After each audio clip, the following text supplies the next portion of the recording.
Guys अस्सलामु अलैकुम, welcome to my new mini vlog. तो आज हमने सोचा कि हम लोग बहरे टाउन चले जाएं, जो कि वीकेंड है, क्योंकि वहाँ पे सेंट्रल पार्क में लाइट्स का फेस्टिवल लगा हुआ था। तो सोचा क्यों ना आज उसे एक्सप्लोर कर लिया जाए। बहुत ज़्यादा अच्छा था और ट्रैफिक भी बहुत ज़्यादा था, क्योंकि ऐसा वीकेंड है तो ऐसा लग रहा था सब बहरे टाउन ही जा रहे हैं। बहरे टाउन पहुँच चुके थे, हमें जाना था सेंट्रल पार्क, जो हमें मिल ही नहीं रहा था। हमने लोकेशन से ढूंढा, लोकेशन ने तो हमें बहुत ज़्यादा ही भाई घुमा दिया था। मुश्किल से ढूंढते तो नहाते हम सेंट्रल पार्क पहुँच तो गए थे, लेकिन हमारे पास टाइम बहुत कम था, क्योंकि हमें रात को दूसरे इवेंट में भी जाना था। उसकी गाड़ियों का रश देख के ये अंदाजा तो हो गया था कि अंदर बहुत ज़्यादा रश है। पे हम पहुंच गए थे तो हमने ईसा की प्राम निकाली और मूसा का नींद से बहुत बुरा हाल था। पार्क के बाहर का मेन एंट्रेंस जो कि बहुत नाइस था, वहाँ से हमने टिकट काउंटर से टिकट पता करा तो भाई साहब एक बंदे का टिकट 500 रुपये। ऐसा कैसे हो सकता है भाई। खैर एंट्री वगैरह करके हम अंदर तो चले गए थे, तो हमें लगा था कुछ अच्छा होगा, लेकिन हमें नहीं पता था कि अंदर जाके हमारे साथ ये होगा।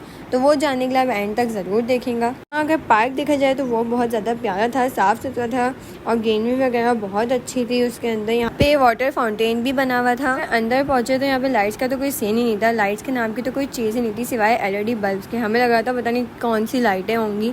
हाँ, लेकिन देखा जाए तो यहाँ पे छोटे छोटे स्टॉल लगे हुए थे खाने पीने के और चीज़ों वगैरह के। बच्चों के लिए जंपिंग कैसल, इलेक्ट्रिक कार्स वगैरह भी थी। डिफरेंट स्टॉल्स भी थे, जिसमें ज्वेलरी के, टम्बलर वगैरह के, क्लोथ्स के अच्छे अच्छे स्टॉल्स वगैरह, गेम्स भी थे। ये ज्वेलरी का काफ़ी अच्छा स्टॉल था जो मैंने विजिट भी करा था। ये कोई बच्चों का गेम था जिसमें आंटी ने मुझे बड़े प्यार से फंसाया और हम फंस भी गए। यहाँ कोई 100 रुपीज़ का गेम था जिसमें बलून को पॉप करने थे। इसमें हमें 3 टर्न मिलती हैं और 3 बलून को पॉप करने पे हमें गिफ्ट मिलना था। और अगर आपने पॉप नहीं करे तो आप ऐसे ही घर जाओ। पॉप कर लिए थे तो आंटी ने मुझे एक ऐसी छोटी सी टॉर्च पकड़वाई। फिर मूसा ने जंपिंग कैसल देख के उसमें बैठने की कोशिश करी, लेकिन उसको पसंद नहीं आई। एंड वही उसने कार चलाई। यहाँ पे कुछ स्क्रीनिंग भी हुई थी और स्पेस भी बहुत अच्छी थी कि बंदा बैठ के रेस्ट कर लिया। एंड देन समथिंग ये था लेदर के पैक का स्टॉल, जहाँ पे काऊ और बुफेलो लेदर्स थे, लेकिन बहुत ज़्यादा एक्सपेंसिव थे। और मूसा ने यहाँ पे गेम्स देख लिया। उसने बोला मैं भी खेलूंगा, लेकिन उसको सिर्फ खेलना था, उसको गिफ्ट वगैरह कुछ नहीं चाहिए था। उसने जीतने के बाद भी कुछ नहीं लिया और आंटी को बोल दिया आंटी थैंक यू। हमने सोचा कुछ खा लिया जाए, तो हम फूड के स्टॉल की तरफ चले गए। यहाँ पे ये चाइनीज़ का और फ्राई आइटम का स्टॉल था,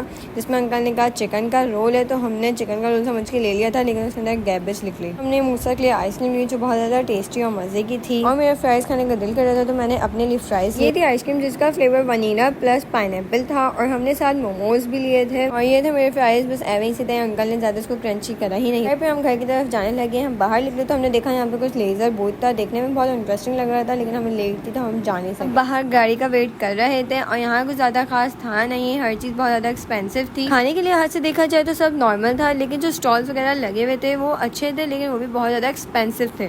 और टूल पे भी बहुत ज़्यादा ट्रैफिक था और रास्ते में बहुत ज़्यादा ट्रेजलिंग हो रही थी। आते ही मैंने मैगी खाई। ओके, आज के लिए इतना ही काफ़ी था। बाय।